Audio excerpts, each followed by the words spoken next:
सर्वांना नमस्कार. जय नाथ. आपण चैतन्यपीठाच्या युट्यूब व्हॅलीवरून आत्मसंवाद ही प्रबोधन मालिका गेल्या 3 वर्षापेक्षा अधिक काळापासून प्रसारित करीत आहोत.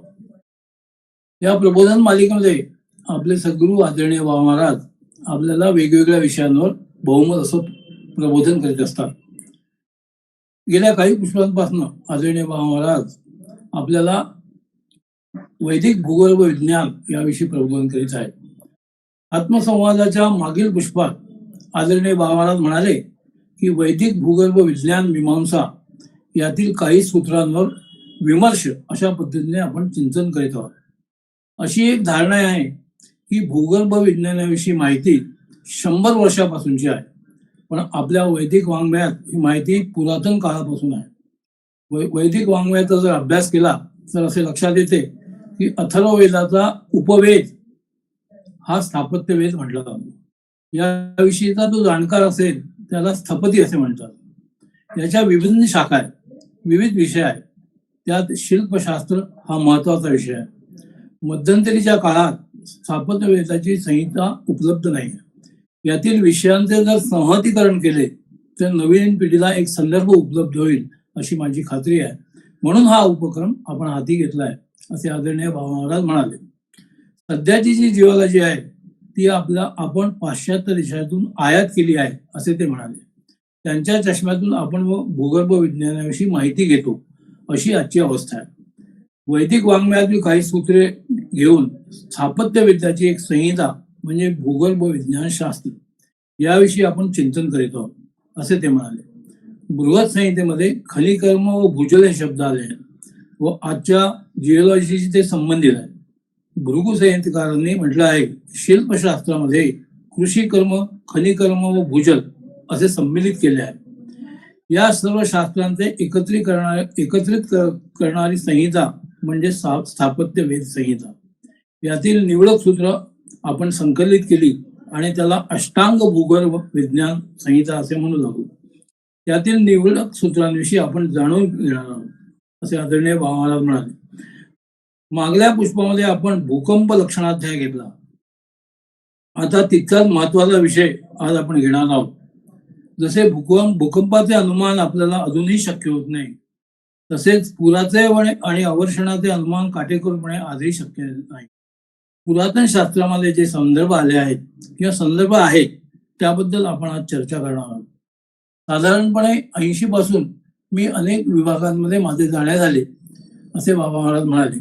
अनेक अवर्षणांचा मी अभ्यास केला. माझ्या दैनंदिन अभ्यासामध्ये hydrology and water research engineering या नावाचा असलेला ग्रंथ मला बघायला मिळाला. या ग्रंथाविषयी मला विशेष आकर्षण वाटू लागले.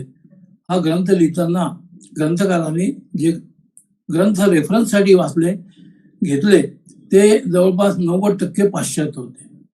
अनेक विषयांबद्दल त्यांनी या ग्रंथात चर्चा केली आहे, पण आज सुद्धा पूर कुठे येणार आहे आणि केव्हा येणार आहे याची सटीक भविष्यवाणी करता येणं शक्य नाही. हे सर्व अवलोकन करीत असताना बृहत संहिता हा ग्रंथ माझ्या अभ्यासात आला. या ग्रंथामध्ये भटोत्पल यांनी टीका लिहिली आहे. वराहमिरांनी याबद्दल काय सांगितले आहे ते आता आपण बघणार आहोत असे आदरणीय बाबा म्हणाले. बृहत संहितेमध्ये फक्त पाणी या विषयावर जवळजवळ 8 अध्याय आहेत. त्यातील एका अध्यायाबद्दल आपण बघणार आहोत. या अध्यायाचे नाव आहे ग्रह वर्षफल अध्याय. या अध्यायामध्ये येणाऱ्या वर्षामध्ये पाऊस कसा पडणार याविषयी माहिती आहे.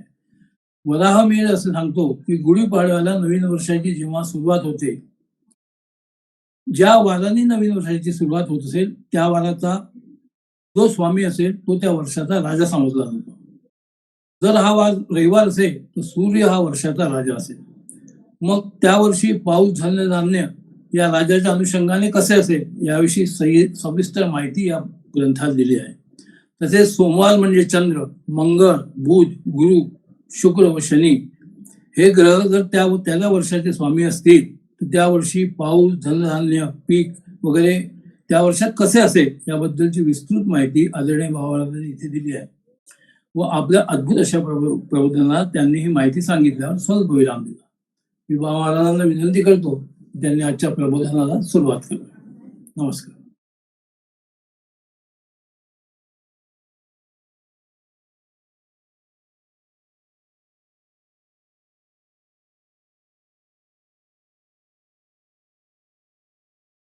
नमस्कार. आपण जेव्हा वैदिक भूगर्भ विज्ञान शास्त्र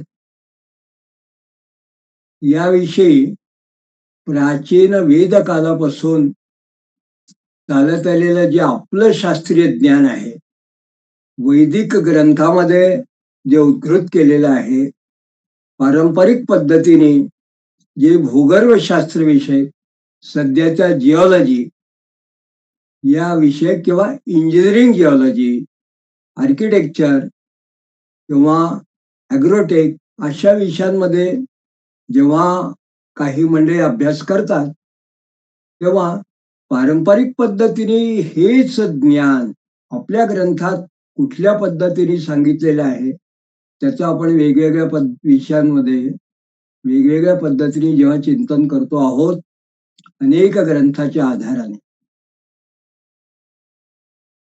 त्यात गेल्या पुष्पामध्ये आपण पावसाचे अंदाज कसे वर्तवावे, ज्याला क्लायमेटॉलॉजी किंवा रेनफॉल याच्याविषयी इंटरप्रिटेशन असं सध्याची एक पद्धत आहे, प्रिडिक्शन ऑफ रेनफॉल वगैरे, ही जी विशिष्ट पद्धत आहे इकोसिस्टीम इकॉलॉजी संदर्भात एन्व्हायरमेंट जिओलॉजीचा एक महत्वाचा भाग आहे. तेव्हा तो आपण विचार जेव्हा मागे बघितला, तो एक विषय आपण बघितला, तो बृहत संहिता ग्रंथामध्ये याविषयी चर्चा केली. आज त्याच पद्धतीने एका वेगळ्या ग्रंथाच्या आधारे आपण आता एक आणखीन वेगळ्या विषयाची आपण चर्चा करणार आहोत. तर हा जो विषय आहे हा सगळ्यांना खऱ्या अर्थाने हा भूगर्भ विज्ञान हे एका काळी किती प्रगत अवस्थेमध्ये लोकांना याची माहिती होती आणि तत्कालीन या शास्त्राचा अभ्यास करणारी जशी मंडळी होती, तसं शासन त्या काळातलं किंवा राजे लोक म्हणावे, या काळची जी पद्धत होती त्या पद्धतीचा उत्तम निर्देश आपल्याला या आजच्या चर्चेत निश्चित लक्षात येईल. तेव्हा आजची जेव्हा आपण चर्चा करतो आहोत, याला आज मुख्य आधारभूत जो ग्रंथ आहे त्या ग्रंथाचं नाव आहे कौटिल्य अर्थशास्त्र. कौटिल्य अर्थशास्त्र हा बहुतेक मंडळींना ग्रंथ ऐकून माहिती आहे, याकरता की कौटिल्य हे नाव आर्य चाणक्य म्हणजे चंद्रगुप्त चाणक्य, ही जी जशी गुरु शिष्याची दोन गोळी प्रसिद्ध आहे, तसं चाणक्य यांनी जो ग्रंथ लिहिला आहे त्याच्यामध्ये राज्यकारभारापासून समाज व्यवस्थेपासून व्यवस्थापन शास्त्रापासून ते इतके वेगवेगळे विषय आहेत. पण विशेष म्हणजे हा ग्रंथ किती प्राचीन म्हणावा तर महाभारतकालीन जे ग्रंथाची निर्मिती झाली असेल ते आणि त्यानंतर बृहत संहिता याच्या मधल्या काळामध्ये म्हणजे साधारणपणे चंद्रगुप्त मौर्य याच्या काळामध्ये हा कौटिल्य किंवा चाणक्य हे होते, यांनी हा ग्रंथ सिद्ध केला आहे आणि मग त्याच्या अनेक आवृत्त्या आहेत. तर याच्यावरती अनेक लोकांनी भाष्य लिहिले आहे. तर मूळ संहिता आज त्यातले काही सूत्र घेऊन आपण आज या विषयावर चर्चा करतो आहोत. तर या कौटिल्य अर्थशास्त्रामध्ये त्याची जी पद्धत आहे त्याच्या अधिकरण असे त्याचे भाग आहे आणि या अधिकरण जे आहे त्या अधिकरणामध्ये वेगवेगळे अध्याय आहेत. तर या दुसरं जे अधिकरण आहे त्याला अध्यक्ष प्रचार असं काही मंडळींनी भाष्यकाराने नाव दिलंय आणि त्यातला जो पहिला अध्याय आहे अध्यक्ष प्रचार द्वितीय अधिकरणात अंतर्गत प्रथमोध्याय याला त्यांनी जनपद निवेश असं म्हटलंय या कौटिल्य अर्थशास्त्र ग्रंथामध्ये. आता जनपद निवेश याचा साधारण अर्थ असा आहे की एखादं जेव्हा शहर किंवा गाव वसवायचं असेल तेव्हा त्याच्या सभोवती असणारी जी भौगोलिक परिस्थिती असेल त्या परिस्थितीचा समग्र अभ्यास करायचा आणि मग त्या ठिकाणी शेती, जंगल आणि खनिकर्म याविषयी प्राधान्याने आपण सगळी माहिती गोळा करायची आणि त्याबरोबर पाण्याचं व्यवस्थापन हे ज्याचे 4 भाग आहेत, ज्याला आपण आजच्या काळामध्ये एखादा प्रोजेक्ट जर करायचा असेल मोठा तर त्याच्याकरता जसा जिओलॉजिकल सर्वे करतात किंवा इंजिनिअरिंग जिओलॉजिकल सर्वे करतात त्या पद्धतीने जणू काही सूत्र या अध्यायामध्ये आपल्याला दिसतात. तर याच्यातली सूत्र आता आपण काही पाहणार आहोत आणि त्यावरून आपण त्या काळामध्ये म्हणजे कमीत कमी 2 ते 2,500 वर्षापूर्वीचा त्या काळामध्ये या शास्त्राची प्रगती याचा आपल्याला साधारण अंदाज येईल. या जनपद निवेश हा जो पहिला अध्याय आहे याच्या पहिल्या सूत्रात त्यांनी असं म्हटलंय की भूतपूर्व पूर्वम अभूतपूर्व वा जनपद परदेशापवाहनेन स्वदेशाभिषंद वमनेन वा निवेशयेत. मग 500 कुलपरम ग्रामम क्रोश दिक्रोश सीमान मन्योन्यरक्षम निवेशयेत. नदी शैल वन गृष्टिदरी सेतुबंध शाल्मलीश क्षमीर क्षीर वृक्षानंतेषु सोमना स्थापयेत. 800 ग्राम्या मध्ये स्थानीयम 400 ग्राम्या द्रोणमुखम 200 ग्राम्या खारवटिकम 10 ग्रामी संग्रहण स्थापयेत. अंतेष्व अनंतपाल दुर्गाणी जनपदद्वारा अरण्यंतपालाधिष्ठानी स्थापयेत. मूळ संस्कृत हा पहिला जे सूत्र आहे ते आपण वाचलं.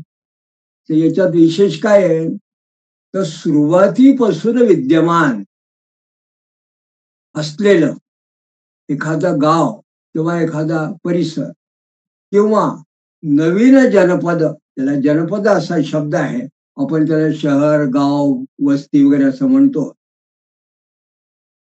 अशा ठिकाणी जेव्हा आपल्याला काही नवीन स्थापना करायची असेल या स्थापनेच्या वेळेस तिथला जो राजा किंवा प्रमुख जो असेल अधिकारी त्यांनी बाहेर गावच्या लोकांनी किंवा अगदी परदेशातून वेगवेगळ्या क्षेत्रातले जे तज्ज्ञ किंवा असे उपयोग काम करणारे लोक असतील, मग त्यात कामगार असतील, वेगवेगळे तज्ज्ञ असतील, अनेक वेगळ्या प्रकारचे व्यापार वगैरे करणारे लोक असतील, अशा लोकांना त्यांनी आणावं आणि किंवा आपल्या देशामधल्या ज्या भागामध्ये जास्त लोक राहतात, खूप जास्त सघन अशी वस्ती आहे, त्या लोकांना काही लोकांना त्या भागातून आणून अशा पद्धती नवीन ती वस्ती तिथे त्यांनी तयार करावी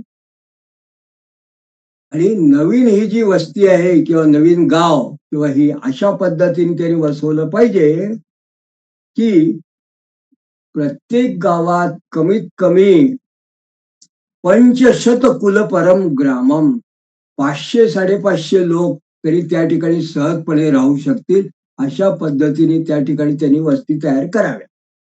की मग आणखीन जेव्हा लोक असतात तेव्हा मग त्यांनी काय करावं तर असे 500-500 लोकांचे ज्याला आपण कॅम्प म्हणतो अशा प्रकारच्या जेव्हा वस्ती त्यांनी केल्या की मग त्यानंतर 1 ग्राम हे जे आहे त्या ग्रामापासून 1 किंवा 2 क्रोश म्हणजे आपण ज्याला कोस असं म्हणतो, त्यामुळे अशा वेगवेगळ्या अंतरावरती म्हणजे या वस्तींची त्यांनी एक प्रकारे आपण म्हणतो की स्थापना करावी की अशा वेळेस जर का काही आपत्काल झाला तर प्रत्येकाने एकमेकांना मिळून सुद्धा त्याने एकमेकांची एक जणू काही त्यांना रक्षण करता यावं, मदत करता यावी. त्याच्यानंतर महत्वाचा विषय ते जे सांगतात ते असं म्हणतात, आर्य चाणक्य, की नदी, शैल, वन, काटेदार वृक्ष म्हणजे काटेदार असे जे वृक्ष असतात, कंदरा, सेतू अथवा शाल्मली, शमी आणि वट म्हणजे वड, हे जे वृक्ष असतात यांच्याद्वारे त्यांनी त्या त्या वस्त्यांचं सीमा निर्धारण करावं. म्हणजे एखादा भाग आहे तर त्याच्यामध्ये काटेरी वन आहे, म्हणजे इकडला तिकडला भाग वेगळा करता येतो. मग काही ठिकाणी तर कंदरा आहे, म्हणजे खाई आहे आपण ज्याला म्हणतो ते असतं. तर अशा पद्धतीने किंवा सेतू म्हणजे पूल, या पद्धतीने त्यांनी त्या वस्त्यांमध्ये एक प्रकारचं ज्याला बॉर्डर असं म्हणतो ती त्यांनी तयार करावी. आणि मग अशा प्रकारच्या 800 ग्राम 800 अशा वस्त्या, म्हणजे आपल्याला याच्यावर कल्पना येईल की त्या काळामध्ये सुद्धा उन्नत अशा प्रकारचे जर का काही डेव्हलपमेंट करायचे असतील, त्यांनी असं म्हटलं की अशा प्रकारच्या 800 वस्त्यांच्या मध्ये स्थानीय एखादं नामक नगर आणि 400 वस्त्या असतील तर त्याच्यामध्ये द्रोणमुख नावाचं उपनगर, 200 ग्राम अशा वस्त्या असतील त्याच्यामध्ये खारवटिक नावाचं उपनगर, याची त्यांनी स्थापना करावी. आणि 10 गावांना संयुक्त करून एक महाग्राम अशा पद्धतीने या सगळ्या भागाची त्यांनी रचना केली पाहिजे. म्हणजे आज आपण असं म्हणतो की एखादी कॉलनी व त्या अनेक कॉलन्यांचा मिळून एखाद्या कॉर्पोरेशनचा एखादा भाग असतो तो, मग अनेक असे भाग मिळून एक मोठं नगर, मग ती नगरपालिका म्हणजे गाव, खेड, मग आपण ग्रुप पंचायत, मग त्या ग्रुप पंचायतचं एखादं खेडं जे असेल त्याच्यामुळे नगरपालिका, मग महानगरपालिका आणि मग मेट्रोपॉलिटन सिटी. ही जी सध्याची व्यवस्था आहे याच पद्धतीने त्यांनी हे जे द्रोणमुख आणि खारवटिक अशी नावं दिले, अशा पद्धतीची त्यांनी वसाहत याच्यापासून ही सुरुवात केली आहे. आणि मग ते असं म्हणतात की हे जे गाव वगैरे असेल ज्याचं जे सीमांत असा भाग असेल तिथे दुर्ग अशा पद्धतीची किल्ला त्यांनी करावा. आणि मग इथे एखाद्या कोणीतरी रक्षक या सगळ्या भागाचा मुख्य असेल त्याची नियुक्ती करावी. तर आता हे सगळं करत असताना त्यांनी मग आणखीन काय केलंय की हे सगळं तर गाव वसवणं किंवा ते शहर वगैरे आपण आज म्हणतो वस्ती करणं याच्याबद्दल आहे. पण एक आणखीन त्यांनी असं म्हटलंय की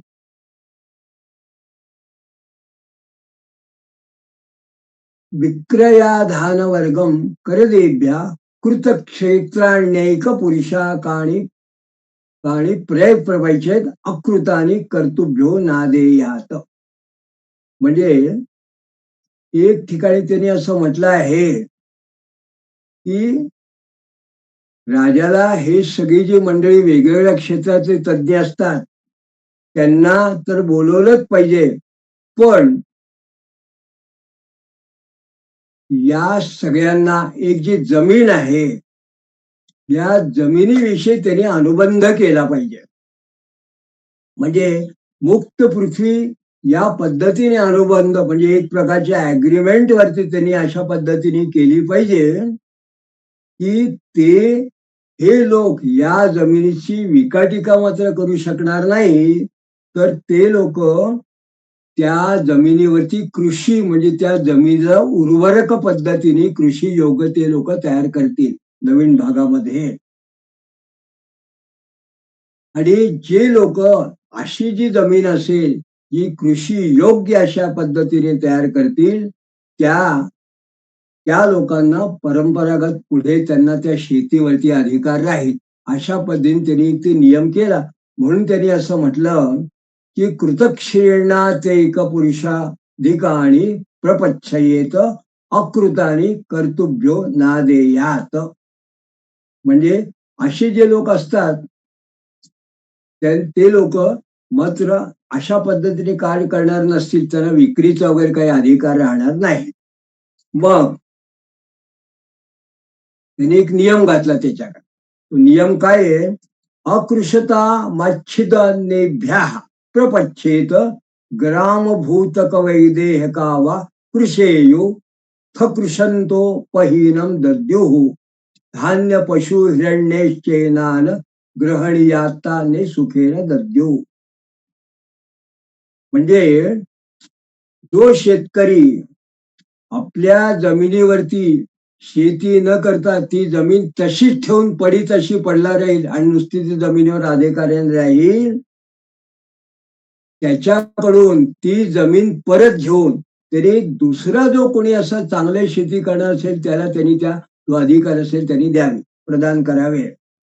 आणि जर कोणी एखादा अशा पद्धतीचा शेतकरी ते घ्यायला जर तयार नसेल तर त्याला तो ग्राम प्रमुख किंवा एखादा जर कोणी कृषी कर्म ज्याला शेती वगैरे करायची इच्छा असेल प्लांटेशन, त्याला त्यांनी ही सगळी शेतीची जमीन द्यावी. आणि अशा पद्धतीने जर का अशी कृषी योग्य जमीन असेल, कोणी करणारा नसेल, तर ती जी हानी होत असेल ती इतरांकडे या पद्धतीने पूर्ण करावी. पण मुख्य त्याच्यात आणखीन एक सूत्र त्यांनी असं सांगितलं आहे की निवेश समकालम यथागतकम वा परिहारम दद्यात आणि कोशोपघातिको वर्जयेत. याच्याबरोबर आणखीन एक शब्द त्यांनी असा म्हटला की अनावृष्टी किंवा अतिवृष्टी इत्यादी जर का त्या ठिकाणी होत असेल तर अशी जेव्हा शेतकरी असतील त्यांनी मात्र अधिकाऱ्यांनी अन्न, बीज आणि पशु किंवा प्रत्यक्ष मदत, ज्याला आपण या ठिकाणी मुद्रा असं म्हटलंय, ती त्यांनी प्रत्यक्ष द्यावी, प्रदान करावी. म्हणजे अशा पद्धतीने त्यानं ते द्यावं. आणि काही ठिकाणी कर्ज म्हणून त्यांनी द्यावं. का? तर कालांतरामध्ये जेव्हा शेती जास्त पिकेल तेव्हा तो जो कृषक शेतकरी असेल तो राजाला ते परत करेल. तर अशा पद्धतीने हे जेव्हा नगर याची आपण म्हणतो की एक स्थापना करायची असेल तर ही जशी त्यांनी सुरुवात केली. आणि ही सुरुवात करत असताना मग आपण आता आपल्या मूळ विषयावरती वळतो आहोत की याच्यामध्ये महत्वाचा भाग काय आहे. तर कौटिल्य अर्थशास्त्र लिहिणाऱ्या ग्रंथकार त्यांनी असं म्हटलंय, आकर कर्मांत द्रव्य वन हस्ती वन व्रज वणिक पथ प्रचारान वारी स्थल पथ पण्य पत्तनानीच निवेशयेत. आणि सहोदक मार्ग महार्योदकम वा सेतु बंधयेत अन्येषा वा बग्नता भूमी मार्ग वृक्षोपकरणम हा अनुग्रह कुर्यात. म्हणजे या भागामध्ये जी शेतीचं जसं त्यांनी महत्व दिलं तसं त्यांनी सांगितलं की खाणी म्हणजे खाणकाम करणं, खनिज उत्पादनाकरता खाणी करणं, यंत्रालय म्हणजे त्या काळात ज्या पद्धतीचे यंत्र असतील त्याच्यातनं ज्याला आपण म्हणतो की मेटलर्जी, स्मेल्टिंग, सध्या आपण स्टील प्लांट वगैरे लावतो त्या पद्धतीचे जर काही यंत्रालय असतील त्याचे पुढे वर्णन येणार आहे. हे यंत्र कशा करतात तर याच्यासाठी म्हणून त्यांनी जागा म्हटली की या सगळ्या जंगल भागात, नवीन भागात खाणी, यंत्रालय आणि त्याच्याच बरोबर बहुमूल्य अशा वृक्षांचं वन. मग त्या काळामध्ये जेव्हा राजे लोक होते आणि त्या काळात वन अशी होती की त्यात हत्ती वगैरे राहायची, तर त्यांनी हत्ती हे लढाईचेही कामात यायचे, इतर गोष्टी कामात यायचे, म्हणून त्यांनी हत्तींसाठी वेगळं एक वन असं म्हटलंय. त्यांनी हस्तीवन त्याला असं म्हटलंय. मग पशुशाला आणि हे सगळं सामान आणण्या नेण्याकरता म्हणजे जे मायनिंग तिथे होणार आहे, जे प्रोडक्शन होणार आहे ते सगळं आणण्याकरता त्याच्यावर जसं फॉरेस्ट असणार आहे ते फॉरेस्टचे प्रॉडक्ट्स आणि हे सगळे मिनरल वगैरे याचे सगळे प्रॉडक्ट हे आणण्या नेण्याकरता आयात निर्यात म्हणजे जर बाहेर पाठवायचे असतील किंवा मागवायचे असतील आवश्यक त्याच्याकरता वाणिज्य मार्ग म्हणजे एक प्रकारचा तो रस्ता. आणि हा कसा तर वाणिज्य मार्गाबरोबर जलमार्ग, स्थलमार्ग आणि क्रय विक्रयार्थ तिथे बाजार मार्केट एक प्रकारचं. आणि विशेष म्हणजे जे शेती वगैरे असेल त्या कृषी याच्याकरता पाण्याची स्थायी व्यवस्था, यासाठी जलाशय आणि ते पाणी त्या ठिकाणी नदी वगैरे ओढे जर असतील ते थांबवून ठेवण्याकरता बांध, या बांधा किंवा बंधाऱ्याची त्यांनी निर्मिती करावी. कहोदकमा हार्योदकम वा सेतू बंधये अशा पद्धतीने बांधांचं असलं. आणि त्यात त्यांनी महत्वाचं असं म्हटलं की काही लोक जर स्वतः बांधादी असं बनवायला लहानसे तलाव बांध वगैरे स्वतःहून करायला उत्स्फूर्तपणे जर तयार असतील तर त्यांना आवश्यक जमीन भूमी जलमार्ग वगैरे आणि काष्ठ किंवा जे काही आवश्यक सामान आहे ते त्या अधिकाऱ्यांनी राजांनी त्यांना प्रदान करा. म्हणजे याच बरोबर त्यांनी असं म्हटलंय की याच्याच बरोबर ही जी सगळी वस्ती असते या वस्तीला जे लोक पुण्यस्थल किंवा उद्यान एखादं गार्डन वगैरे हे जर का कोणी जर तयार करणार असतील तर पुण्यस्थाना नाम रामायणच संभूय सेतुबंधा पदक्रमामत कर्म कयू व्यय कर्माणीच्या भागिष्यात न चांचल भेट. आणि त्याच्याबरोबर उद्यान वगैरे हे जे लोक बनवतात त्यांना सुद्धा राजा किंवा अधिकाऱ्यांनी त्यांना मदत केली पाहिजे.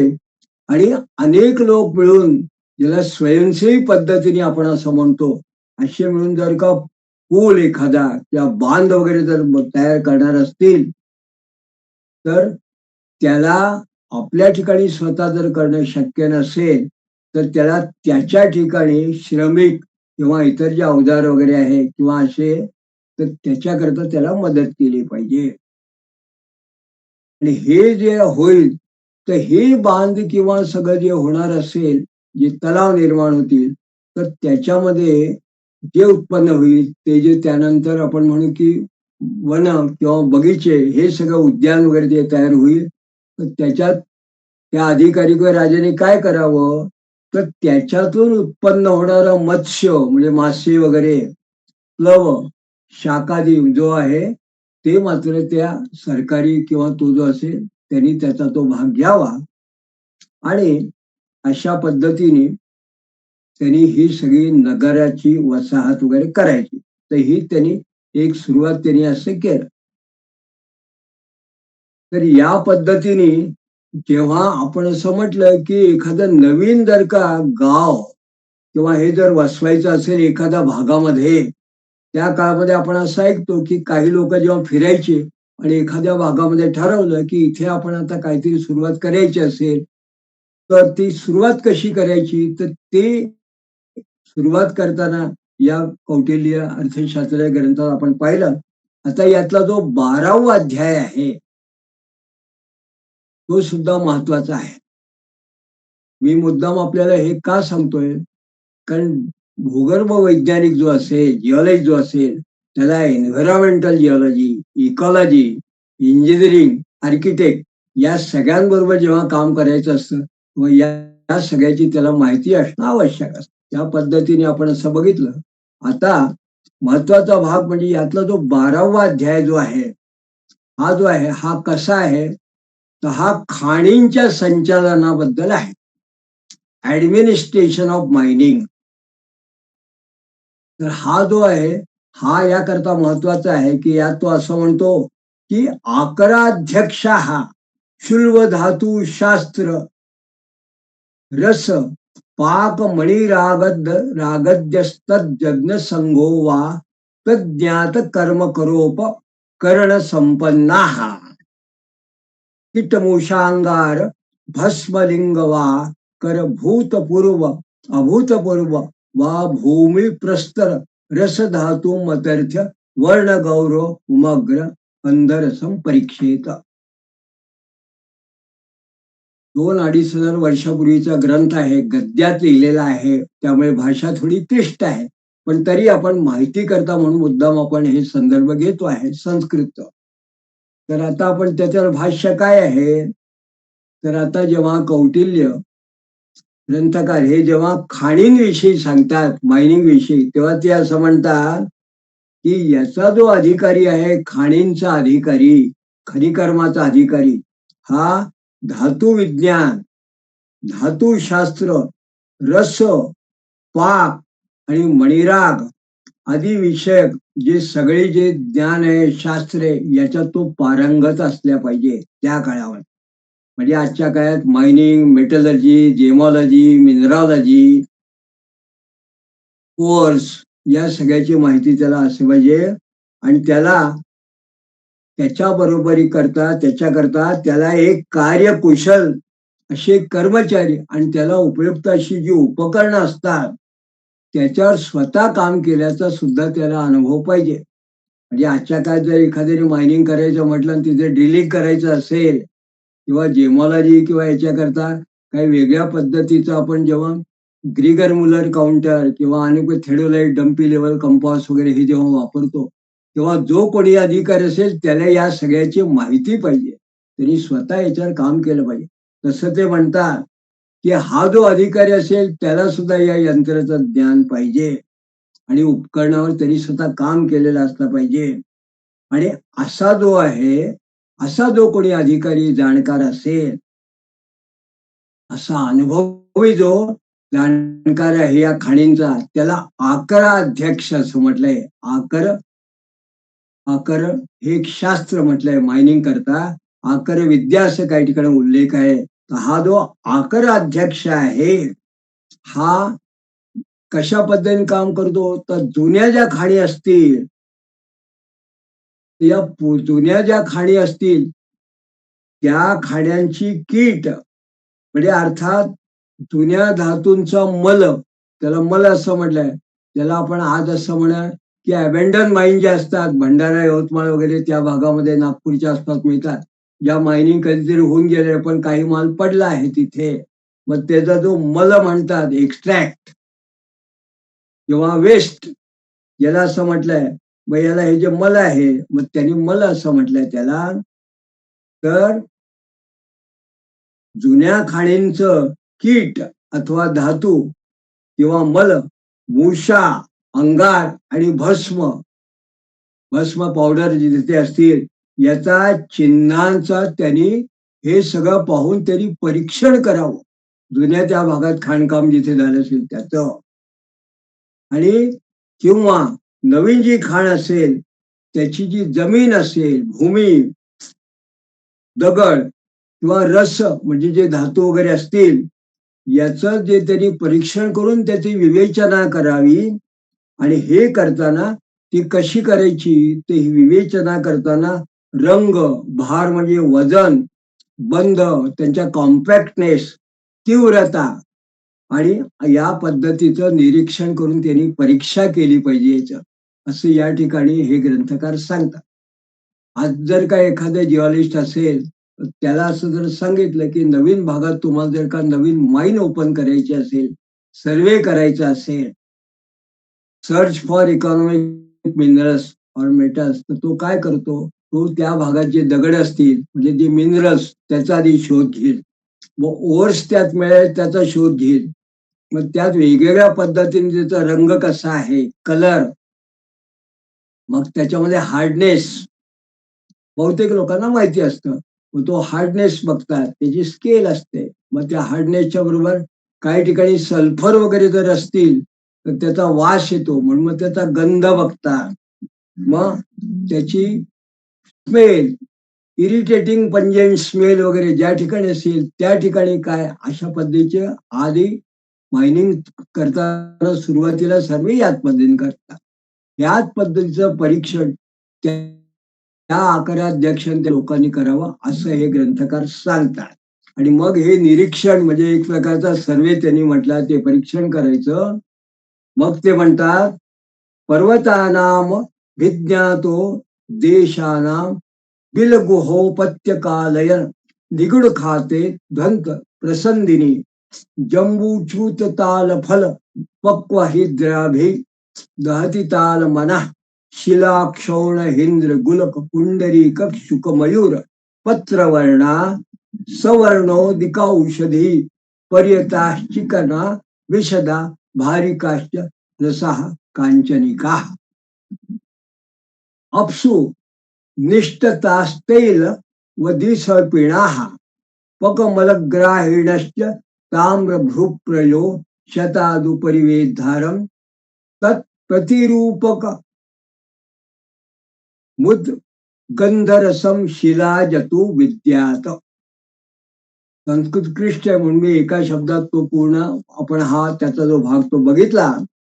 पण आता आपण भावार्थाने पाहिलं तर या शोधनानंतर अशी जागा पाहिल्यानंतर त्या जागी जाऊन हे जे लोक शोधणारे असतील किंवा हा आकाराध्यक्ष त्याचे सहकारी यांनी त्या ठिकाणी भूछिद्र जे गड्डे असतील, एखादी गुहा असेल, तळहाट असेल म्हणजे एखादा बेसमेंट ज्याला म्हणतो, किंवा एखादी कापलेली अशी कोणीतरी केलेली गुफा असेल, किंवा असे चुकून असे गुप्त असे जे गड म्हणतात तिथे त्या ठिकाणी ज्या ठिकाणी प्रवाहमान अशा ठिकाणी आपल्याला पाणी असेल आणि त्या ठिकाणी जांभूळ, जाम, ताड, पक्व, हरिद्राखंड म्हणजे हळदी अशा पद्धतीने हरताळ, हिंगुल, श्वेत कमल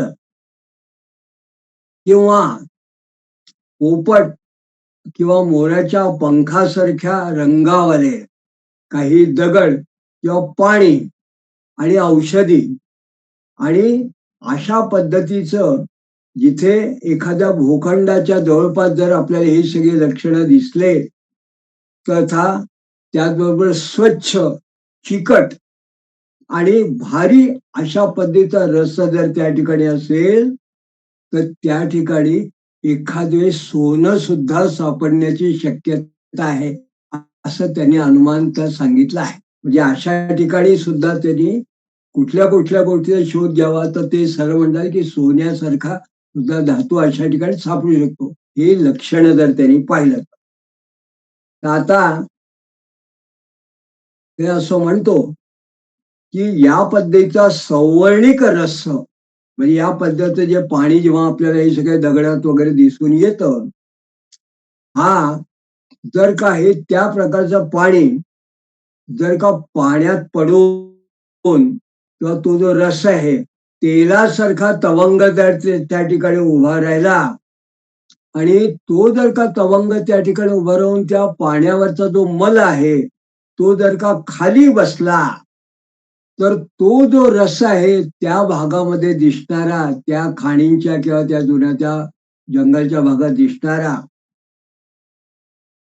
तर तो रस कसा शोधन करायचा तर तो रस 100 पल म्हणजे शतपला किंवा 101 पल म्हणजे एक लहानसा माशासारखा इतकं तांब आणि चांदी 1 पल अशा पद्धतीने घेऊन त्याच्यात टाकून मग त्याचा परिणाम काय होतो ते बघितलं पाहिजे. तर ती चांदी किंवा ते तांब हे जर का त्या विशिष्ट रसामध्ये जर स्वर्णिम झालं, याला म्हणतात की गोल्डन कलर जर त्याच्यावरती याच्यावर जर चढला तर त्या भागामध्ये सोन्याची खाण असू शकेल असं ते त्या ठिकाणी निदानाने सांगतात या ग्रंथकार. आणि त्या भागामध्ये जवळपास निश्चितपणे सोनं आहे, या ठिकाणी सोनं सापडण्याची शक्यता आहे. तर आणि आणखीन त्यांनी असं म्हटलंय पण या ठिकाणी तो जो रस आहे, कारण हा रसाचं वरती जे आपण वर्णन केलं आहे या ठिकाणी हा जो रस वेगवेगळ्या रंगाचा दिसतो पाण्यामध्ये तवंग असणारा वगैरे, पण तो जर का हा रसामध्ये गंध असेल, काही ठिकाणी पाण्यामध्ये हा जो रस असतो त्याला उग्र असा जर का वास येत असेल तर त्या ठिकाणी जवळपास कुठेतरी शिलाजीत असू शकतं असे ते सांगतात. मग हे जे शिलाजीत आहे हे सुद्धा एका काळामध्ये अतिशय महत्वपूर्ण असा हा धातू धरला गेलेला आहे. औषधी धरली गेली होती. तर हा शिलाजीत सुद्धा अशा पद्धतीने कसा शोधन करायचं ते या पद्धतीने यांनी ग्रंथकारांनी सांगितलंय. आता ते असं म्हणतात की पीतकस्ताम्र पीतकावा भूमी प्रस्तर धातवो भिन्ना नीलराजीवंतो मुद्रमाशक कृसरवर्णावा दधिबिंदू पिंड चित्रा हरिद्रा हरित की पद्मपत्र शैवल यत्कृत प्लोहा नवद्य वर्णा भिन्ना चुचुंबालुका बिंदु स्वस्तिकवंता सगुलिका अर्चिन्स्मस्तंताप्यमाना न विद्यन्ते बहुफेन धूम्राश्च सुवर्ण धातवा प्रतिवापार्थास्ताम्र रूप्य वेधनाः. म्हणजे पीत म्हणजे पिवळं, लाल किंवा तांब्याच्या ताम्रवर्ण अशा पद्धतीचं मिश्रित अशा वर्णाची ती जी भूमी धातू जर त्या ठिकाणी मिळाली, ज्याला काही ठिकाणी अलाय असं म्हणतात, किंवा आता जर जिओलॉजिस्ट लोक असतात त्यांना काही ठिकाणी असं वेस्ट मध्ये जर का कधी जर झाले असतील तर स्प्लिंटर सापडतात, त्यात अशा रंगाचे दगड सापडतात. तर अशी जी असती भूमी धातू मिश्रित वर्ण अशा प्रकारची असेल तर त्या प्रस्तर धातूला सुद्धा वर्ण धातू म्हणावं. सध्या अशा प्रकारचं जे म्हणतात त्याला जिओलॉजिस्ट एखाद्याला विचारलं त्याला फुलर्स गोल्ड असं म्हणतात. म्हणजे पायराईट किंवा चॅल्कोपायराईट, एक कॉपर पायराईट आहे, तो सुद्धा सोन्यासारखा दिसतो. आयरन पायराईट आहे. चॅल्कोपायराईट म्हणजे कॉपरचा आणि पायराईट म्हणजे आयरनचा. तर हे जे वाचले ते तांब्याच्या लोखंडी तरी ते दिसतात म्हणून त्याला फुलच गोल्ड म्हणतात. तर याला सुद्धा तो म्हणतो की त्याला सुद्धा स्वर्ण धातू समजावं. पण मुख्य काय आहे की तोडल्यानंतर त्याच्या आत निळ्या रंगाचं मूग किंवा उडद अशा पद्धत किंवा तीळ या पद्धतीची जर एखादी रेखा अशी रंगाची रीत दिसली आणि ते जे दधी जसं दूध असतं त्या दह्याच्या दधी म्हणजे दही, या दह्यांचं जर का आपण शिंतोडे केलं, या दह्याचे बारीक शिंतोडे पांढुरकेशी वगैरे जे असतात त्याच्या रंगाचं जे सूक्ष्म कण असतात त्या कणाच्या कणांसारखं बिंदुयुक्त आणि दधी पिंड म्हणजे दह्याचं जसं एखाद्या ठिकाणी पिंड असं जर असेल तर त्याच्या समान त्याचे जे जसे लहान लहान बिंद असतात थेंब तशा पद्धतीने चित्रित हरिद्रा म्हणजे हिरवा, पिवळा, हरण, कमलपत्र म्हणजे कमळाचं पान, शेवाळ, यकृत, प्लीहा अशा दोष अशा पद्धतीचं जर का त्याच्यामध्ये काही आकार दिसले या दगडामध्ये तसे, आणि त्या म्हणजे हे कसं आहे की ते ज्याच्यामध्ये अशा बिंदूचे दिसतात ज्याला आपण फुलर गोल्ड म्हणतो किंवा असंच वड, हे तोडल्यानंतर असं जर दिसत असेल तर सूक्ष्म वाळूची एखादी रेखा किंवा बुंद किंवा स्वस्तिक युक्त गुटिकामय ज्याला असं म्हटलंय पण चमकदार आणि तापल्यावरती सुद्धा न फुटणार म्हणजे इतका हार्ड असं जर का, किंवा फेन म्हणजे ज्याला आपण एक म्हणतो की फेस आणि धूसर अशा पद्धतीचं जर का एखादा दगड आपल्याला दिसला तर अशा पद्धतीने ताम्र आणि रजत याचं जे चूर्ण असतं ते त्याच्यावरती जर का आपण टाकू शकलो तर त्या पद्धतीने हे सगळं दिसतं. तर अशा पद्धतीचे जे दगड आहेत या दगडात सुद्धा आपल्याला काही वेळा सोनं, तांब किंवा हे रजत सापडतं. हा याचा एकूण भावार्थ आहे. आता हा जो भाग आहे हा एखादा जर मेटलर्जिस्ट असेल किंवा जिओलॉजिस्ट असेल, मायनिंग जिओलॉजिस्ट, तर त्याला साधारणपणे अंदाज असतो की ओर जे असतात ज्याच्यात गोल्ड किंवा मेटल जे मिळतात त्या पद्धतीने शोध घेताना खूप ठिकाणी मला या ठिकाणी मुद्दाम सांगायचं तुम्ही जेव्हा KGF मध्ये कोलार गोल्ड फील्ड म्हैसूरच्या जवळ जगातील सगळ्यात जुनी एक प्रकारची आपल्या देशाची आणि सगळ्यात खोल असणारी अशा माईन मध्ये जेव्हा गोल्ड माईन मी पाहायला गेलो, तेव्हा काम करायला गेलो होतो 80 मध्ये. त्यावेळेस मी असं बघितलं की हे जे वर्णन केलेले दगड आहे, ज्या तिने दह्याचा शिंतोडे उडवल्यासारखे अशा टाईपचे दिसतात, तेव्हा त्या ठिकाणी आपल्याला एक वेगळ्या प्रकारचा क्वार्टझाईट, जे जिओलॉजिस्ट किंवा इंजिनियर लोक असतील त्यांना माहिती आहे की क्वार्टझाईट किंवा सिलिका किंवा ग्रॅन्युलाइट अशा प्रकारचे किंवा जेव्हा दगड मिळतात, किंवा ब्रेशिया एक प्रकारचा, त्याच्यामध्ये या प्रकारचे बारीक बिंदू अगदी असे बारीक बारीक ठिपके असणारे अशा पद्धतीचं गोल्डन असं काही ठिकाणी दिसतं.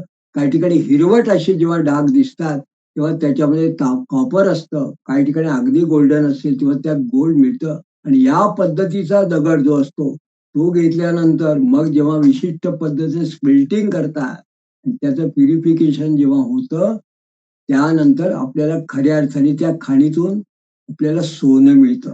तर या प्रकारचा दगड जर एखाद्याला पाहायचा असेल तर आपण त्या KGF जी गोल्ड माईन आहे तिथे गेल्यावरती त्या भागातल्या दगडावरनं कल्पना येते. मला विशेष आज सांगायचं आहे की हा ग्रंथ 2500 वर्षापूर्वीचा हा ग्रंथ, त्याबरोबर त्याच पद्धतीचे दगड कसे असतात ज्याच्यामध्ये मिळतात त्याचं वर्णन कर. जसा चित्रदुर्गा ग्रीनस्टोन त्या ठिकाणी कॉपर मिळतं, त्या ठिकाणी ज्या प्रकारचे दगड मिळतात त्या दगडाचंही सुद्धा या विशिष्ट श्लोकामध्ये अध्यायात वर्णन केलेलं आहे. मुख्य म्हणजे हा ग्रंथ जवळजवळ 2500 वर्षापूर्वीचा निश्चित आहे. तर हे सगळे वर्णन पाहिल्यानंतर मग ग्रंथकार असे म्हणतात, शंख कर्पूर स्फटिकम नवनीत कपोत पारावत विमल मयूर ग्रीव वर्णा सस्यग गोभेदक गूढ मत्संडिका वर्णा कोविदार पद्मपाटलीक लाय क्षित मातसी पुष्पवर्णा सशिसा सांजना विस्त्रा भिन्ना श्वेताभा कृष्णा कृष्णाभा श्वेता सर्वे वा लेखा बिंदुचित्रा मृदवोध्यायमाना न स्फुटन्ति बहुफेन धूमाश्च रूप्य धातवाः. म्हणजे शंख, कापूर किंवा स्फटिक ज्याला आपण क्रिस्टल म्हणतो, नवनीत म्हणजे लोणी, कपोत म्हणजे एखादा पांढऱ्या रंगाचं जे काही आपलं कबूतर असतं तसं, पारावत, विमलक आणि मोराचा जो कंठ असतो, मयूरकंठ, मोराचा कंठ, अशा वर्णाचं जर का खनिज द्रव्य आहे तर या खनिज द्रव्यामध्ये जो मेटल जो ओव्हर असते त्याच्यामधून चांदी मिळते. अशा प्रकारचे जे ओव्हर असतात त्यातून चांदी निर्माण होते. तसंच तशक्कमणी, गोमेदमणी, गुड म्हणजे गुळ, शर्करा, कचनार, कमळ, पाटली, मटर, क्षोम आणि आळशी अशा वर्णाचे जे पदार्थ असतात, अशा पद्धतीचे जे असतील ज्याच्यामध्ये सीमा आणि सुरमा ह्या ज्या तिथल्या तात्विक या मिश्रित असतात, ज्याच्यामध्ये दुर्गंध येतो, म्हणजे या प्रकारच्या काही वनस्पती आणि तोडल्यावरती बाहेर पांढरं आणि आत कृष्ण वर्ण म्हणजे आत लाल किंवा बाहेर कृष्णवर्ण, कृष्णवर्ण काळ आणि किंवा बाहेर कृष्ण आणि आत पांढरं अशा पद्धतीचं जेव्हा त्याच्यामध्ये आभा म्हणजे एक प्रकारचा रंग असतो, तेव्हा या वर्णांचा साथ यांच्याच बरोबर विभिन्न वर्णांच्या रेषा ज्याच्यामध्ये असतात किंवा थेंब बुंद ज्याला म्हणतो त्यांचं जे का युक्त असं ते होतात. आणि कोमल पण तो अग्नीमध्ये तापवल्यानंतर न फुटणारा आणि दिसताना अधिक फेन म्हणजे फेस आणि धूर असा युक्त पदार्थ रजत उत्पादक म्हणजे चांदीचं त्याच्यामध्ये अंश असतो असं समजला पाहिजे अशा त्या दगडामध्ये. तर हे सगळं जे वर्णन आहे ते एका प्रकारे दगडाचं वर्णन आहे, ज्याला जिओलॉजीच्या भाषेत ओव्हर असं म्हणतात किंवा मिनरल आपण म्हणू शकतो. पण ज्याला ज्याला ॲझुराईट वगैरे असं म्हणतात, काही काही ठिकाणी नाव आहे त्याचे. तर सिल्वर कशात मिळतं, ते एक प्रकारचा ओव्हर असतो, त्याच्यामध्ये मिळतो, तो एक मिनरल असतात. गोल्ड बेरिंग आणि सिल्वर बेरिंग किंवा कॉपर बेरिंग, क्युप्राईट वगैरे. तर हे जे काही ओव्हर आहेत त्या पद्धतीचा, तर त्या प्रकारच्या दगडांचं हे वर्णन आहे. मला या ठिकाणी एक मुद्दाम सांगायचं आहे, की या पद्धतीचे दगड जे आहे, याच्यामध्ये गोमेद वगैरे त्यांनी जसं म्हटलं आहे, तर हे दगड किंवा ज्याला आजकाल आपण हकीक म्हणतो. हकीक हा शब्द नवीन लोकांना माहित नाही, पण त्यांना ॲगेट्स माहिती असतात. तर या पद्धतीचे ॲगेट्स किंवा हे जे क्वार्ट्झाईट आहे किंवा जॅस्पर आहे, हे जे सध्या जिओलॉजिस्ट लोकांना माहिती असतात सेमी प्रेशर स्टोन मधले, ते सेमी प्रेशर स्टोनच्याच पद्धतीची ही सगळी दगड जी असतात, याच्यामधून चांदी, सोनं सुद्धा मेटलिक त्यातनं मिळतं, कॉपर त्यातनं मिळतं. किंबहुना या दगडांना बरेच वेळा जे रंग येतात, हे रंग सुद्धा धातूमुळे येतात. म्हणून ॲमेथिस्ट हा जो रॉक आहे, ॲमेथिस्टचा जो दगड आहे, त्याच्यामध्ये क्रोमियममुळे कलर येतात, क्रोमियममुळे ब्राऊन कलर येतो. काही ठिकाणी कॉपरमुळे ग्रीनिश कलर येतो. अशा पद्धतीने आपण बघतो. आणि या निमित्ताने मला सांगायचं आहे, की ही जी पारंपरिक ही जे दगड आहे, हे आज जर एखाद्याला सहज बघायचे असतील, तर त्यांनी जुन्या ज्या खाणी आहेत, या जुन्या एखाद्या खाणीमध्ये गेला, इथे कधी जर त्याला कळलं, की इथे कधी तर इथे सोनं या भागामध्ये कधी निघत असेल, कधी चांदी सापडली असेल, धातू सापडत असतील, तर त्या ठिकाणी त्यांनी गेला आणि त्यांनी जर ते दगड पाहिले, तर त्याला आश्चर्य हे वाटेल, की या ग्रंथकारांनी जे वर्णन केलेले बरोबर त्याच प्रकारचे दगड आजही त्या भागात मिळतात आणि त्या भागामध्ये पूर्वी सुद्धा केव्हा तरी उत्खनन झालेलं आहे. तर पुढे ग्रंथकार असे म्हणतात, मुख्य म्हणजे इथे आपण म्हटलं की फेसाळ आणि धुरकट. तर हे कशाला म्हणतात, तर अशा पद्धतीचे फेसाळ आणि धुरकट अशा प्रकारचे दगड हे मी अजिंठा एलोरा भागामध्ये जेव्हा काम करत होतो सेमी प्रेशियस स्टोनसाठी, तेव्हा तिथे मॉस अगेट हा जो प्रकार मी तिथे पाहिला आणि त्याच्यामध्ये किंवा स्मोकी क्वार्ट्स हा जो मी त्याच्यामध्ये असं बघितला, तेव्हा मला लक्षात आलं, की या प्रकारची वर्णन केलेली दगड हे प्रत्यक्ष सुद्धा आपल्याला आजही जंगलात सापडतात. आणि त्याच्यावरून लोक खाणींचा सुद्धा एक प्रकारचा अंदाज घेतात. भंडारा भागामध्ये जेव्हा वरती अशा प्रकारचे दगड सापडतात आणि मग काही धारा, त्याला थ्रेड असं आजकालचे जिओलॉजिस्ट म्हणतात, त्या पद्धतीत जर तुम्हाला थ्रेड सापडलं, तर काही वेळा मायनिंग सुद्धा त्या भागात एखाद्या चांगल्या खाणीचा शोध लागतो. हे थ्रेड शोधणं, या धारा हे अतिशय सध्याचा मायनिंगचा महत्वाचा भाग आहे आणि या धारा आणि यांची लक्षणं याचं वर्णन या ग्रंथांमध्ये आपल्याला दिसून येतं.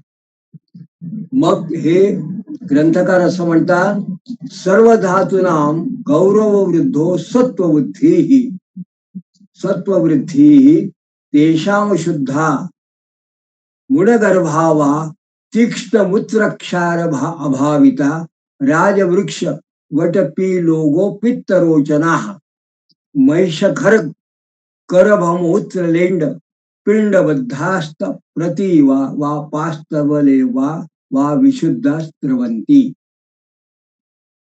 म्हणजे एक प्रकारे हे जेव्हा आपण ज्याला म्हणतो, की आता टेक्निक ते असं सांगतात, ही टेक्निक सांगत असताना ते असं म्हणतात, यवमाश तिल पलाश पिलुक्षा रेगो क्षिरेर्वा कदिरी वज्र कंदली प्रतिवापो मार्दव करहा मधु मधुक जाय पयाह सतैल घृतगुड किण्वयुतम सकंदलीकम यद्यपि सहस्र शतशस्त्रधा विभिन्नम भवति मृदु त्रिभिरेवत निघ्येकम गोदंत शृंग प्रतिवापो मृदुस्तंभना.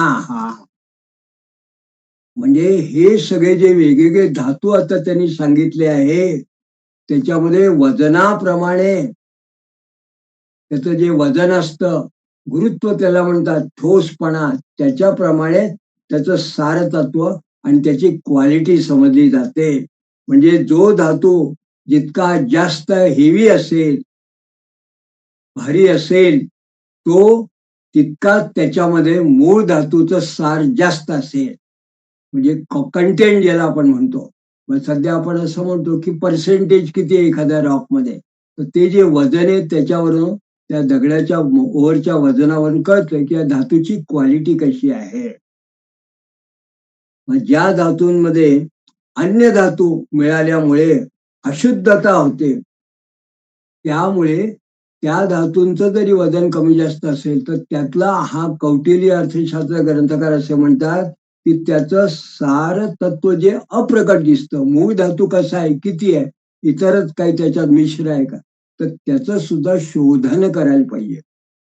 आणि याच्याकरता तीक्ष्ण मूत्र हा एक प्रकारचा ऍसिड करता त्यांनी शब्द वापरला आहे. आणि तीक्ष्ण क्षार म्हणजे सॉल्ट, अशा प्रकारचे जे सॉल्ट असतात त्या काळामध्ये त्यात अशुद्ध धातू त्यांना त्याची भावना द्यावी, अशा ऍसिड किंवा सॉल्ट्सनी त्यांना भावना म्हणजे त्यांना पद्धतीने ट्रीट करावं.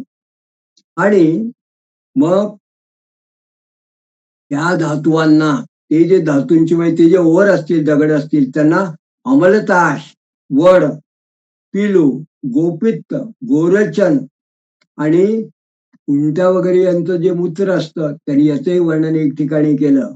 याच्यामध्ये लपेटून त्याला अग्नीमध्ये जर तापवलं, त्या विशिष्ट धातूंना बरोबर अशा पद्धतीने ऍसिडिक त्याची क्वालिटी आहे त्यांनी असं म्हटलंय, तर ती धातू शुद्ध होते. म्हणजे तो जो ओव्हर आहे ती धातू शुद्ध होऊ शकते, असं त्यांनी या ठिकाणी वर्णन केलं.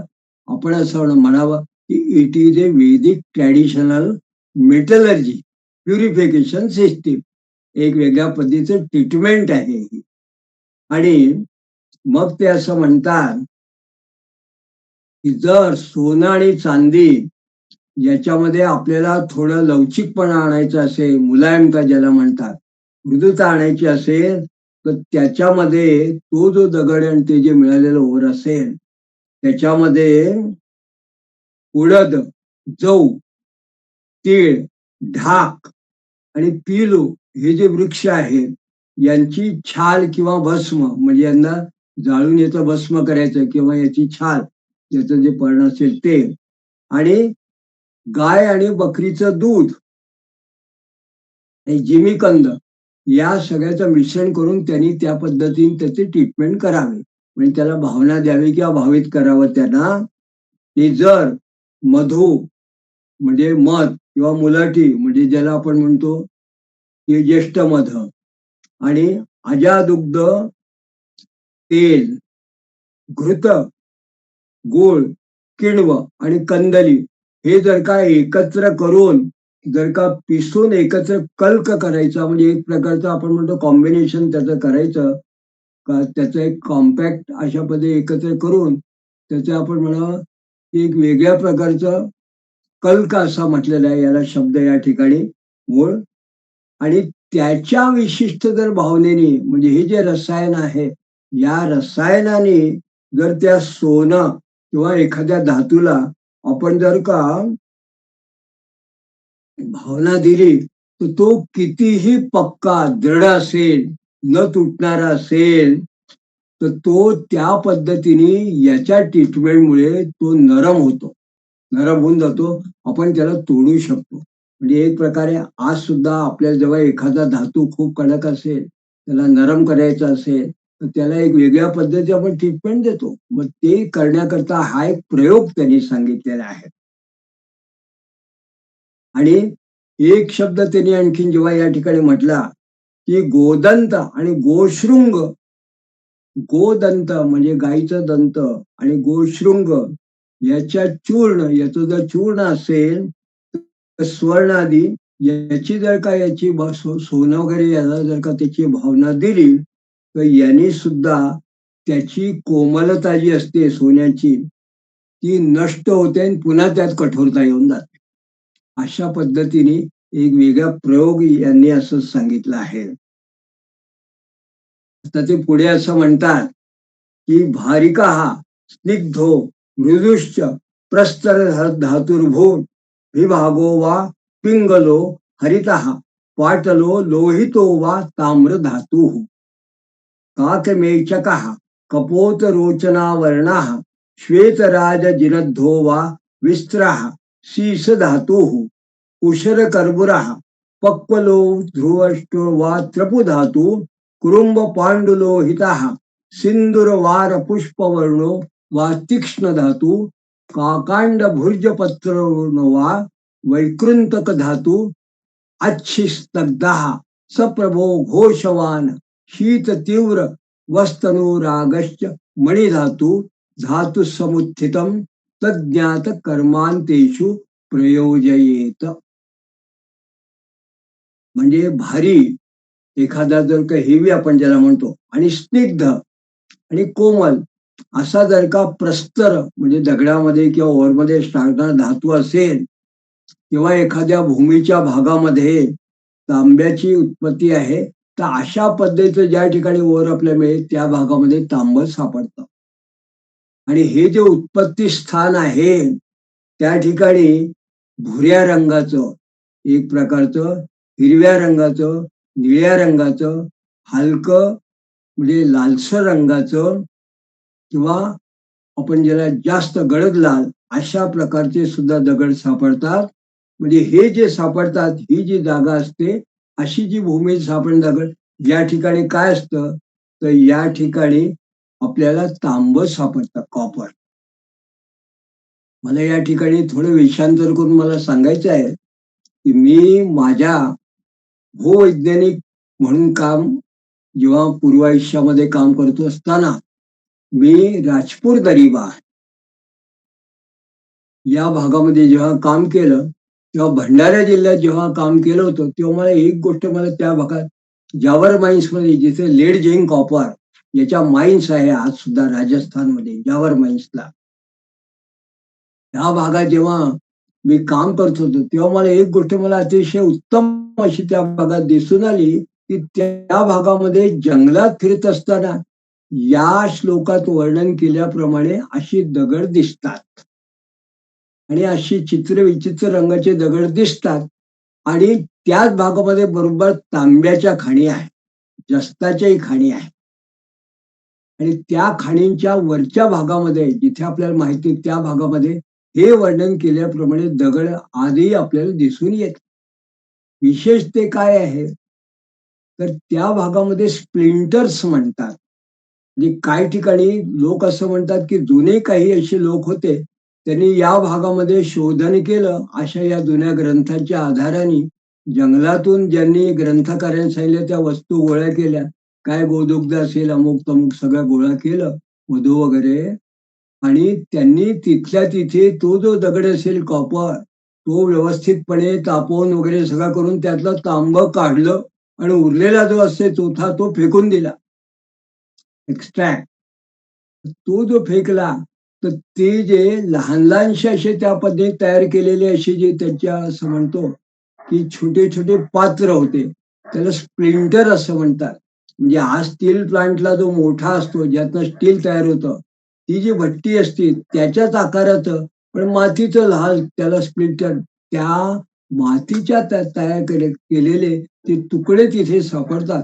त्याच्यावरनं लोक अनुमान करतात की या ठिकाणी तांब असेल पूर्वी लोकांनी तांब या भागात काढला आहे आणि ते उरलेला जो भाग असतो एक्स्ट्रॅक्ट तो फेकून दिलेला आहे आणि हे लक्षण आहे.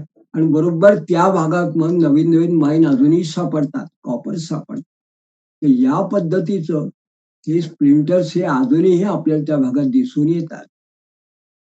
विशेष म्हणजे हे वर्णन त्या काळातलं आहे या ग्रंथकारांनी म्हणजे चंद्रगुप्त मौर्य काळातलं म्हणजे किमान 2000 वर्षापूर्वीचा हा ग्रंथ आहे. आता हे म्हणतात आपण कुठल्या भागामध्ये तांब कुठे सापडतं ते आपण जसं बघितलं मग त्या म्हणतात ज्या ठिकाणी शिस असतं लेड त्या ठिकाणी कावळा जसं असतो तशा काळ्या रंगाचं किंवा कबूतर असतं किंवा गोरोचन ज्याला म्हणतात अशा रंगाचे दगड विशेष पद्धतीचे होतात. आणि त्या ठिकाणी पांढऱ्या रंगाच्या त्या दगडांवरती रेषा असतात. पण विशेष म्हणजे काय, त्या काही ठिकाणी दगडांमधून दुर्गंध येतो, एक वेगळ्या प्रकारचा दुर्गंध येतो.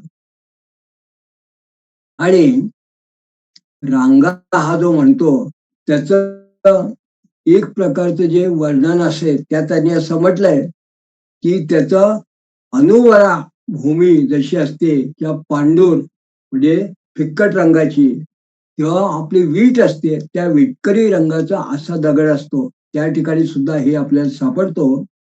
त्या ठिकाणचा दगड हा मृदू आपल्याला लक्षात येईल हातात घेताना. तो पृथ्वीचा त्या ठिकाणी जमिनीचा जो रंग असेल तो भुरकट रक्त म्हणजे लाल वर्णाचा असेल, या किंवा सामळू अशी एक प्रकारची जंगलीमध्ये फुलं असतात त्या फुलांच्या जसं असेल, तर त्या त्या ठिकाणी एखादं कुठलं तरी तीक्ष्ण धातू म्हणजे लोखंड वगैरे असं जे धातू आहे त्याला म्हटलं, याची सुद्धा संभावना त्या भागामध्ये असत. तर त्याचबरोबर जो भूखंड किंवा ज्या भागामध्ये वायज अंड म्हणजे त्या जमिनीचा वर्ण हा वायज म्हणजे अंड, एखादं जे वायू असं जे हे असतात पक्षी त्यांच्या अंड्यासारखा किंवा भोजपत्र ज्याला म्हणतात भुर्जपत्र त्याच्यासारखी ती जमिनीचा रंग असेल, त्या ठिकाणी सुद्धा लोखंड किंवा इस्पात ज्याला लोहाची अयस्क ज्याला म्हणतो अशी आपल्याला वरती सापडण्याची शक्यता असते लोहाची. मग या पद्धतीने लोखंड, शिस, चांदी, तांबा या सगळ्याचं आपण पाहिलं. तर मला मुद्दाम असं सांगायचं आहे की आज हे आपण जेव्हा या ठिकाणी वाचतो आहोत तेव्हा आज सुद्धा हिंदुस्थानामध्ये आपण म्हटलं की ग्रीन स्टोन बेल्ट ज्याला म्हणतात, चित्रदुर्गा कॉपर माइन्स आहे, राजपूर दरिबा आहे किंवा जावर माइन्स आहे, भंडार डिस्ट्रिक्ट मध्ये आहे, ज्या ठिकाणी लेड झिंक कॉपरच्या जावरचा माइन्स आहे. आपल्या इकडे लोखंडाच्या खाणी आहे, सुरजागड भागात आहे, गोव्यामध्ये आहे. त्या भागात जर कोणी गेलं किंवा पीजीएफ मध्ये सोन्याच्या खाणी त्या भागात जर गेला आणि एखादा भूवैज्ञानिक नव्हे तर हा ग्रंथ वाचून सामान्य माणूस गेला तर त्याला असं लक्षात येईल की ग्रंथकाराने वर्णन केल्यासारखी भूमी, त्याची लक्षणं, जंगलामध्ये त्या प्रकारची वनस्पती आणि त्या पद्धतीचे दगड अजूनही आपल्याला सापडतात, दिसून येतात. आणि हे अतिशय महत्वाचं असं जो भाग आहे तो या ग्रंथकारांचा आपल्याला दिसून येतो. त्याच्याबरोबर ते आता असं वर्णन करतात की चिक्कण आणि आभा म्हणजे ज्याच्या आभामय याचा अर्थ की छान दिसायला ज्याचा जणू काही प्रकाश पडतोय असं चकचकीत, आणि चिक्कण हाताला असं चिक्कण लागणार, आणि अग्नीमध्ये टाकल्यानंतर चटचट ज्याचा आवाज होतो ज्याच्या टाकल्या, असा पण शीतल आणि काही प्रमाणात विवर्ण अशी जी काही भूमी असेल त्याप्रमाणे जे त्या भूमीवर ज्या पद्धतीचे दगड मिळतात त्याच्यातून त्या दगडातून मणी तयार होऊ शकतात. अशी ते मणी निर्माण करणारे असे ते दगड असतात, तिथे मणी मिळण्याची शक्यता असते, उत्पत्ती होऊ शकते. आता हा एक महत्वाचा भाग याकरता मला असं वाटतं की या प्रकारचे दगड हे जर एखाद्याला पाहिजे असतील तर आम्ही त्याला असं सांगू शकतो आज माझ्या प्रत्यक्ष माहितीप्रमाणे की अगदी आपल्या महाराष्ट्राच्या बुलढाणा जिल्ह्यात जर तो गेला तर त्या ठिकाणी एक मोठा असा पट्टा आहे की त्याला अमडापूर, उंदरी, अमडापूर, शहागड, आणि तो जो पट्टा आहे साधारणपणे जालन्याच्या अलीकडला तर त्या भागामध्ये देऊळगाव राजा, देऊळगाव मही हा एक वेगळा पट्टाचा पट्टा आहे. त्या भागामध्ये एक वेगळ्या प्रकारचे असे दगड मिळतात, हे जे वर्णन केलेले. या दगडांचं विशेष काय आहे, ते दगड शेतांमध्ये भरलेले भरपूर आपल्याला दिसून येतात. एखाद्याला नुसतं दगड म्हटलं तर गोलाकार असा दगड आहे, तोडला तर हे जे वर्णन केलेलं आहे या पद्धतीचेच दगड आहे. पण या दगडाचं विशेष काय आहे, तर हा दगड जर का एखाद्याने माठामध्ये साध्या आपण ज्याला म्हणतो की मातीच्या माठामध्ये फार त्याला कोशिश त्याची रीत करायची गरज नाही. त्याच्यामध्ये सॉडस्ट म्हणजे आपण भुस्सा ज्याला म्हणतो तसं आपण काहीतरी टाकावं, त्यात हा दगड टाकावा, साधारण दिसणारा दगड जर त्यात टाकला आणि मग त्याला जाळलं आणि तो जमिनीत गाडून टाकायचा, त्याला वरती तोंड बांधून तो जाळायचा आणि 72 तास वगैरे तो जमिनीमध्ये ठेवायचा. मग त्यातला जो भुस्सा जो असतो तो पूर्ण जळून राख होती, म्हणजे लाकडाचं चूर्ण ते. ते जर का ज्वलनशील असं टाकलं की ते पूर्ण भुस्सा जळून राख होते आणि त्यामधून तो जर दगड आपण काढला, तो वरून त्याचं आपण जर तो दगड फोडला, तर एक गोष्ट आपल्याला अशी लक्षात येते की तो जो वरून साधा दिसणारा दगड आपण त्या माठात टाकून त्याला थोडा जाळ करून आग लावून त्याला म्हणजे पेटवून आपण जो जमिनीत टाकला, तो 72 तासानंतर तो जर फोडला तर एक तर तो पांढरा शुभ्र असा चमकदार मण्यासारखा होतो, मोती वगैरे असतात पांढरे तसा, किंवा लाल सुर्ख अशा रंगासारखा होतो. लाल भडक किंवा लाल रंगाच्या गुलाबी रंगाच्या शेड असं साधा फोडल्यानंतर. वेळेला मणी असं का म्हटलं, तर एक आपल्याला असा मुद्दाम मला माहिती म्हणून सांगायची की हा जो दगड असतो हा अशा पद्धतीने सॉडस्ट मध्ये टाकून जेव्हा रिड्युसिंग कंडिशन मध्ये त्याचा कलरेशन चेंज झालं की मग तो बाहेर काढला की मग तो फोडल्यानंतर जो ब्लड रेड किंवा प्लेन व्हाईट होतो त्याला कार्नेलियन किंवा नवरंग असं म्हणतात. मग हे जे जिऑलॉजीचे सध्याचे नाव आहे. आणि हे केल्यानंतर एक विशेष प्रकारची बैलाच्या शिंगाची हातोडी असते. एक लोखंडी टोकदार काम घ्यायचं, त्याच्यामध्ये हा दगड घ्यायचा, फोडायचा आणि मग याला बैलाच्या त्या शिंगाच्या हातोडीने हळूहळू त्याला आकार द्यायचा आणि मग तो खंभात किंवा सुरत, जयपूर ठिकाणी हा दगड जेव्हा पाठवतात, त्यानंतर त्याचे मणी तयार होतात आणि ते मणी या दगडाचे असतात. ते मणी आज सुद्धा तुम्ही जर अजिंठ्याला गेलात, खंभातला गेलात किंवा अशा ठिकाणी गेला, अजिंठा, वेरूळला गेला, तर त्या ठिकाणी ॲगेटचे जे माळा आपल्याला मिळतात, त्या ठिकाणी हे मणी आपल्याला मिळतात. मुंबईत सुद्धा मिळतात. तर हे मणी अशा प्रकारचे तयार होतात. या मणी खेड्यामधून साध्या दगडात कसे मिळतात याचं वर्णन या ग्रंथकारांनी केलेलं आहे. आज सुद्धा जर एखाद्या माणसाने सहज म्हणून जर का आपण त्या भागातनं गेलो, तर तुम्हाला कुंद्री, अमडापूर, देऊळगाव वगैरे अशा शेतांमधून अशा प्रकारचे दगड मिळतात आणि हे दगड मग जेव्हा रिड्युसिंग कंडिशन मध्ये होऊन ते मणी मिळतात तेव्हा शेतातला एक साधा दगड, हा दगड ती मणी झाल्यानंतर त्या दगडाची किंमत 1000 मध्ये निश्चित होऊन जाते, कारण त्याला एक वेगळ्या पद्धतीचं मण्याचं स्वरूप येतं. तर अशा प्रकारचं एक वेगळ्या प्रकारचं खनिज समृद्ध असं आपल्या भागामध्ये अजूनही आपल्याला सापडतं आणि याचं वर्णन या ग्रंथात केलेलं आहे. पुढे ते असं म्हणतात, कृतभांडव व्यवहारमे मुख्यमत्यम त्यानन्य कर्तुक्रेत विक्रेताय तृणाम स्थापयेत आकरिक आकरिकम मपहरन्तमष्टगुणम दापयेत अन्यत्र रत्नेभ्यः तेन निःसृष्टो दिपजीविनम बद्ध कर्म कार्येत पंडोपकारिणंच.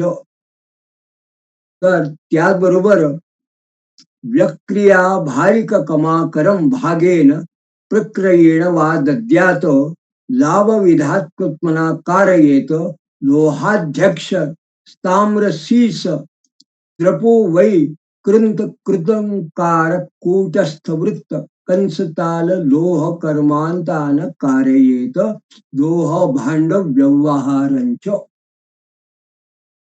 म्हणजे एखादा माणूस चोरून जर का राज्यामधून त्या एखाद्या भूभागातून अधिकाऱ्याच्या परवानगी शिवाय स्वर्ण वगैरे धातू जो आहे तो खाणीतून जर काढत असेल आणि त्याची जर विक्री वगैरे करत असेल तर त्याला दंड केला पाहिजे आणि हा कसा दंड केला पाहिजे, तर त्याची जी किंमत असेल त्याच्या 8 पट हा दंड केला पाहिजे, असं एक मायनिंग लॉज त्या काळामध्ये या ग्रंथकारांनी सांगितलंय.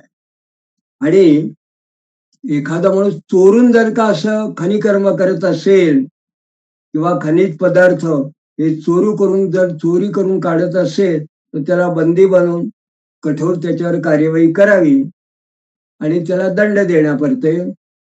पण त्याच्यावर ते असं म्हणतात, या खाणींच्या संचालनामध्ये जेव्हा खर्च खूप होऊन जातो आणि व्यय होतो, तेव्हा अशा प्रकारे जेव्हा खाणींचं काम एकट्याला कोणाला शक्य नसेल, तेव्हा त्या अधिकारी की राजाने काय करावं, तर जास्त लोकांना गोळा करून दुसऱ्यांना भागीदारीमध्ये घेऊन त्याचं प्रबंधन, एक प्रकारचं व्यवस्थापन त्या लोकांच्या हातात सोडावं. म्हणजे हे जे मायनिंग असेल हे प्रायव्हेट अशा पद्धतीने काही लोकांनी जरूर त्यांनी त्या पद्धतीने द्यावं, असा हे ग्रंथकार सांगतात. आणि मात्र जर या खाणीचं काम म्हणजे मायनिंग हे जर का त्या राज्याला किंवा अधिकाऱ्याला स्वस्त आणि व्यवस्थित परवडण्यासारखं असेल, तर ते मात्र त्याने राजाने स्वतःच करावं, त्या राज्याद्वारे केलं पाहिजे. आणि मग याच्यामध्ये जो अध्यक्ष असेल तो त्या खाणींचे अध्यक्ष असतात. मग हा जो आकर प्रमुख असेल म्हणजे खाणी कामाचा, त्याला लोहाध्यक्ष असं म्हटलंय. विशेषतः या पद्धतीचा धातूंचं काम, खाणींचं काम करणारा त्याला तांब, शिस, वंग, लोह, लोह म्हणजे लोखंड आणि लोहवृत्त, नंतर कास म्हणजे झिंक, हरताळ म्हणजे आपण कॉपरच्या बरोबर आणखीन जे काही हे असतील त्याला, तथा आणि विभिन्न प्रकारचे हे जे काही लोखंडाचे प्रकार असतात धातूंचं, त्यांनी त्या ठिकाणी कारखाना लावला पाहिजे त्यांनी. आणि मग त्यांनी हे जे उत्पन्न होतं त्याचा व्यवसाय त्यांनी करायला पाहिजे. आणि या पद्धतीने हे सगळं करणारा जो स्मेल्टिंग प्लांट असतो, ज्याला आपण ज्याला हे म्हणतो मेटलर्जिकल स्मेल्टिंग प्लांट, त्याला त्यांनी आता टकसाळ असं म्हटलंय. आणि त्याला जो असेल त्यांनी लक्षणाध्यक्ष चतुर्भागम ताम्र रूप्य रूपम तीक्ष्ण तत्र पुसी सांजना नाम वेतम्यम माश बीजयुक्तम कारयेत. म्हणजे हा जो टकसाळ असेल त्यांनी, तो जो अधिकारी असेल मेटलर्जीचे हे सगळं मायनिंगचा इंडस्ट्री किंवा प्लांट असेल त्याचा अधिकारी, आणि त्याचे मुख्य जे असतील त्यांनी लक्षणाध्यक्षाने कर्त्याच्या कर्तव्याविषयी सुद्धा त्यांनी या ग्रंथकारांनी सांगितलं आहे. म्हणजे त्यांनी त्या पद्धतीच्या आकाराचे त्यांनी शिक्के बनवावे. आणि मग 4 मासे ताम्र, 1 मासा राम, शिस आणि 11 मासे चांदी असं मिळून त्यांनी या पद्धतीने अनुपाताने त्यांनी टकसाळ म्हणजे नाण्या पद्धतीने त्यांनी करावे, नाणे बनवावे.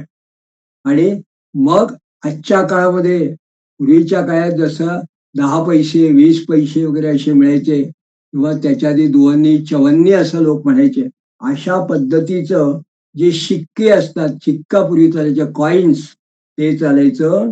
ते तांब्याचं सुद्धा करायचं, त्याला माशक असं म्हणतात. अशा पद्धतीचं टाकसाळीतून ते करत असत त्या पद्धतीने. तर या पद्धतीने हे सगळे शिक्के धातू तयार करून मग त्यांनी कोशागाराला पाठवावे. आणि त्या कोशागारातून मग त्यांनी वेगळ्या पद्धतीने अशा पद्धतीचा व्यवहार करावा. याबद्दल विस्तारपूर्वक या ग्रंथकारांनी सांगितलेलं आहे.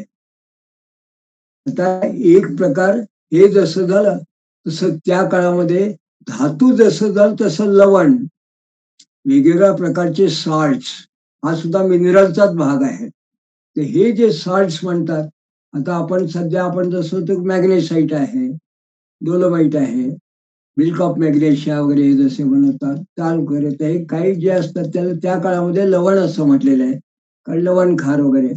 तर याला सॉल्ट्स जे आपण म्हणतो त्याच्याबद्दल त्याने असं म्हटलंय, लवणाध्यक्षा पाकमुक्तम लवण भागम प्रक्रयंच यथा कालम संगोहिणी मायात विक्रयाच मूल्यम रूपम व्याजिश्च. तर अशा पद्धतीने विल वनमुत्तमम दंडम दद्यात अन्यक्रेता शतमत्यंच अनिसृष्टोपजीवीच अन्यत्र वानप्रस्थेभ्या. अशा पद्धतीने अतोन्यो लवण क्षार वर्ग शुल्कम दद्यात. म्हणजे जो लवणाध्यक्ष असेल त्याला मायनर अशा पद्धतीचे मिनरल्स आपण म्हणू शकतो, किंवा हे जे असे असतील मेजर मिनरल, ओव्हर्स आणि मायनर मिनरल्स, त्याशी लवण वगैरे हे जे असतील याच्यामध्ये विक्रय योग्य असं जे लवण असेल त्याचा त्यांनी संचय करावा या अधिकाऱ्यांनी, आणि तो कमी होऊ नये लोकांना, हे त्यांनी महत्वाचं त्यांनी सांगितलंय. आणि त्याच्या विक्रयावरती व्याजी म्हणून अशा पद्धतीने त्यांनी कर लावावं. जर विदेशातून जर अशा पद्धतीने घ्यायची वेळ आली तर त्याचा जो 6वा अंश असेल तो कर म्हणून त्यांनी घ्यायचा असेल. अशा पद्धतीने त्यांनी उत्तम पद्धतीने वर्णन केले आहे. वेगळ्या राज्यातून जर तुम्हाला असं मायनर मिनरल किंवा जे लवण घ्यायचं असेल सॉल्ट, तर 6%, आणि जर कोणी त्यात माती वगैरे मिसळून करत असेल तर त्या अशा व्यक्तीला दंड करावा.